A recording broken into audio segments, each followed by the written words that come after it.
ડભોઈનગર ખાતે શ્રી છત્રપતિ શિવાજી મહારાજની જન્મજયંતિની ઉજવણી તાંડવ સેના દ્વારા કરવામાં આવી હતી। આ પ્રસંગે ધારાસભ્ય સહિત મહાનુભાવો ઉપસ્થિત રહ્યા હતા અને ભવ્ય શોભાયાત્રા વાજતે ગાજતે શહેરના રાજમાર્ગ ઉપર ફરી હતી। ડભોઈનગરમાં આજે શ્રી છત્રપતિ શિવાજી મહારાજની જન્મજયંતિની ઉજવણી પ્રસંગે એપીએમસી ખેતીવાડી બજાર ખાતે તાંડવ સેના દ્વારા ભવ્ય શોભાયાત્રા વાજતે ગાજતે કાઢવામાં આવી હતી। આ શોભાયાત્રામાં ધારાસભ્ય શ્રી શૈલેષભાઈ મહેતા તેમજ ગુજરાત પ્રદેશ ભાજપ સમિતિના સભ્ય અને વડોદરા જિલ્લા કેળવણી મંડળના પ્રમુખ શશિકાંતભાઈ પટેલ તથા નગરના આગેવાનો અને નાગરિકો મોટી સંખ્યામાં શોભાયાત્રામાં જોડાયા હતા। આ શોભાયાત્રા છત્રપતિ શિવાજી મહારાજની જય જયકાર સાથે શહેરના વિવિધ માર્ગો પર ફેરવવામાં આવી હતી।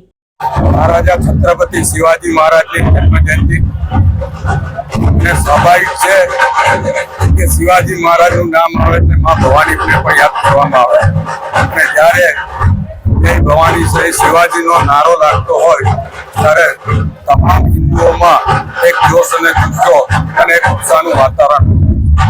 આજે ગર્ભાવતી નગરી ખાતે તાંડવ સેના દ્વારા શિવાજી મહારાજની શોભાયાત્રાનું આયોજન કરવામાં આવ્યું।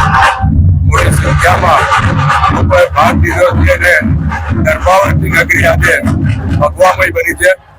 શિવાજી મહારાજ છે સનાતન ધર્મ માટે અને હિન્દુઓના રક્ષણ માટે પૂરી જિંદગી લડાઈઓ લડી હતી અને હિન્દુઓને ગૌરવ અપાવ્યું હતું। ત્યારે એવા છત્રપતિ શિવાજી મહારાજની જન્મજયંતિ એમના નામ અને એમના કામ પ્રમાણે જ ઉજવાય અને તાંડવ સેનાનું અભિનંદન આપું છું। આજે શોભાયાત્રાનું આયોજન કર્યું અને મોટી સંખ્યામાં યુવાનો યુવતીઓ જોડાયા છે અને સમગ્ર નગરીમાં કેસરીયો માહોલ ઉભો કર્યો છે। એ બદલ તાંડવ સેનાને અભિનંદન, આભાર।